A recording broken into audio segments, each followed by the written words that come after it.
Babala, sensitibo at lubhang delikado ang mga eksenang inyong mapapanood. Kaya huwag gagayahin. Ayan mga idol, oh. Tingnan nyo to, nakikita nyo to mga idol. Sa video ito, makikita ang isang lalaki na sa unay tilay nilalaro lang ang mga bubuyog sa kanyang kamay. Pero maya-maya pa, ang hawak niyang mga bubuyog, pwedeng ilagay sa mukha mga idol, oh. Idinikit pa niya sa kanyang pisngi. At ilang sandali pa, ang mga bubuyog, ipinalaman niya sa 2 tipak ng honeycomb. At saka kinain. Grabe na to!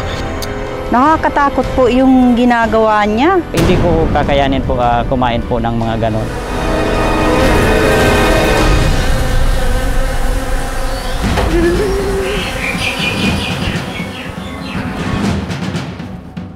Sila, wala na mga bubuyog.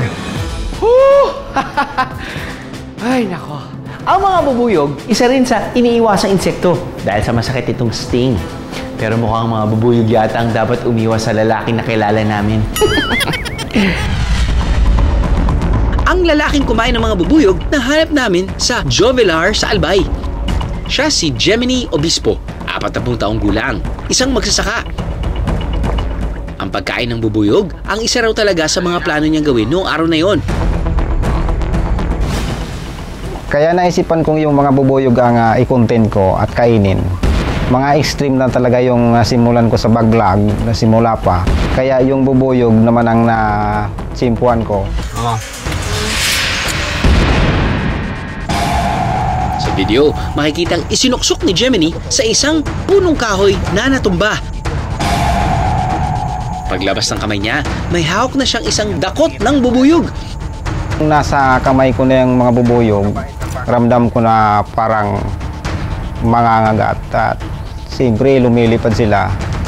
Medyo sumagi din sa isip ko na kaya ko ba to? Kaya ko kayang kainin to? Medyo may naramdaman akong kaunting takot noon sa mga sandaling yon.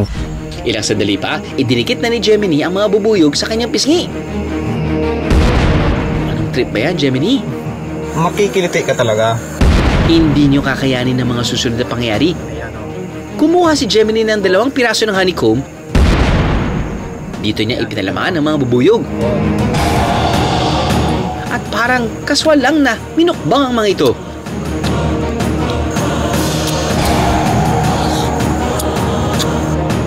Di pa siya nakontento at kumuha pa ng isang dakot ng bubuyog. Inilagay sa bibig sa kasabay na kinain kasama ng honeycomb. Ang video na ito ni Gemini, meron na ngayong 1.2 million views. Ano ba kasing trip itong si Gemini at mga bubuyog pa ang napagdiskitahan? Bakit hindi nilang itong honey ang kainin? Ha!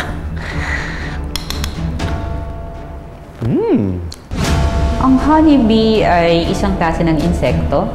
Tinatawag silang social insects because they usually come in colony. Considered sila na magagaling na organism, no? Kasi they can produce their own food.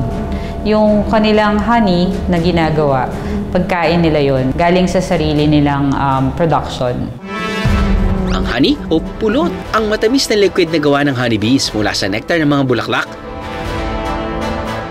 Mostly binubuo ito ng sugar as well as mix ng amino acids, vitamins, minerals, iron, zinc at antioxidants. Isang kakaibang katangian nito ang kakayahan nitong hindi mapanis. Alam niyo bang na-discover pa raw noon ng mga archaeologists ng pots of honey sa mga ancient Egyptian tombs na makakain pa raw despite its age? Ang eternal na shelf life ng honey ay dahil daw sa low moisture content at acidic pH levels ito. Mga dahilan kung bakit di kayang mabuhay ng mga bakterya at iba pang microorganisms dito. Doon sa safety feature or safety function ng worker bees, kasama doon yung paggamit ng kanilang sting. No? At anyone, any insect, any entity that approaches them at makaramdam sila ng threat, they will do yung pag-sting. Sa Celtic mythology, ang honeybees ang messenger daw sa pagitan ng mundo at ng spirit realm. Ang folklore na ito nag-carry on sa Christian times. Sa Scotland at England, may mga kwento na naghaham daw ng malakas ang mga ito sa bisperas ng Pasko para sa kapanganakan ni Jesus. Kaya naman, nang inadopt ang Gregorian calendar noong taong 1752, kung saan 11 days ang tinanggal, hindi na marinig ang pagham ng mga bubuyog. Isang senyales daw yon na hindi natuwa ang Diyos sa pagbabago. Going back to Gemini, bago pa raw siya nakakain ng bubuyog, nauna na rin siyang kumain ng iba pang hayop at insekto. Ito ang aking imumukbang, oh, palaka. Nariyang kumain na siya ng palakang bukid na buhay. Pang mukbang? Mga langgam. Pati na nga bubuit o batang daga. At ang lahat ng ito, for the content daw. Dahil bukod sa pagiging farmer, si Gemini ay isa ring vlogger. May gagawin naman tayong... Kakatapos lang po ng pandemic. Naisip ko pong mag-vlog. Sa una, yung mga content ko pa simple-simple lang, mga pagpapatawa lang. Pero dahil wala raw pumapansin sa kanyang mga ginagawang content, naisip ni Gemini na makipagsabayan na sa ibang vlogger na tulad niya. Nagsimula siyang tumikim ng mga kakaiba at delikadong bagay. Ang unang content niya, ang pagngasap sa tangkay ng badyang o giant taro, malalaking halamang gabi, na toxic sa tao dahil sa taglay nitong calcium oxalate crystals. Nang kinagat ko nga po yun, sobrang katit talaga sa lambunan, parang sinusunog yung bibig ko eh. Nga ulit, nga. Makati. Ayon kay Gemini, kapag kumakain daw siya ng mga exotic na pagkain, After po ng video, yung iba niyan, nailuluwa ko pa.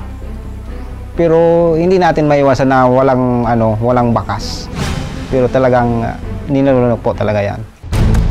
at sa paniniwalang makokontra ang epekto ng kinain, umiinom daw siya agad ng sabaw ng niyog o buko. Oo. Pero sa pagkain daw ni Gemini ng mga bubuyog, hindi rin siya nakaligtas sa mga sting nito. Ito talaga yung totoo. Marami din akong kagat na dinanas dyan sa bubuyog na yan.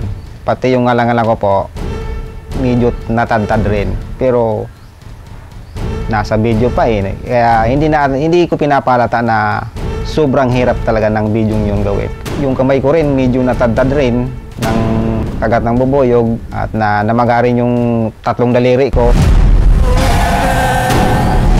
Aminado naman ang asawa ni Gemini na si Josie na delikado ang ginagawa ng asawa. Nag-aalala din po ako sa kanya, sa kalusugan niya. Pero sinuportahan ko na lang po para sa pamilya namin. Simula po nang may nag-viral sa kanyang video, medyo okay na po yung kita niya. Kakatulong naman po. Nabibili na po yung bigas, masarap na ulam. Saka po, may nabibili na rin pong materials pang paggawa ng bahay namin. Ayon sa isang article, ang mga Thai people, especially yung mga nasa northern at northeastern Thailand, may long cultural history ng pagkain ng mga insekto, kasama na rito ang mga honeybee. Although, common na ang pagkain ng mga insekto sa buong mundo, ang mga ethnic groups sa parting ito ng Thailand ay remarkable daw dahil sa large scale na pagkonsumo nila ng honeybees.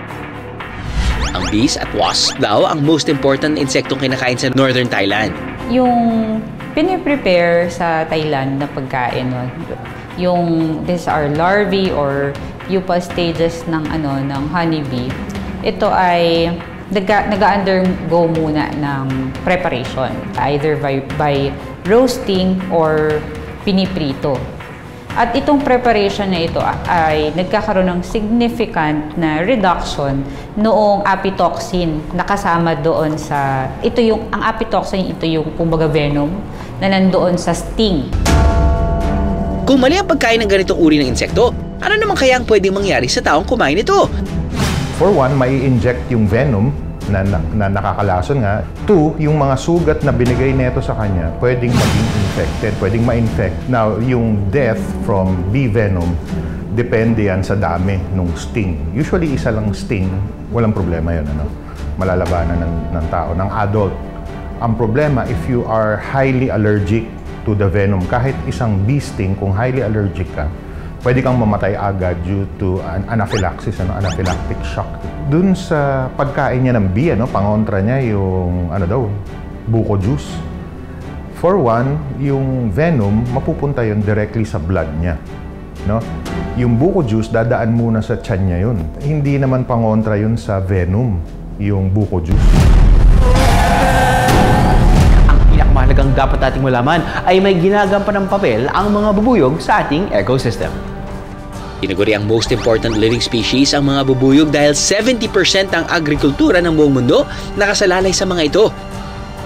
Habang nawawala ang mga honeybees na nagko-contribute sa pollination, nawawala ng agent ang mundo ng natural pollinators. Pag sinabing pollination, may kadugsong na propagation and plant reproduction. At kapag nawala sila, bumababa ang biodiversity ng mundo.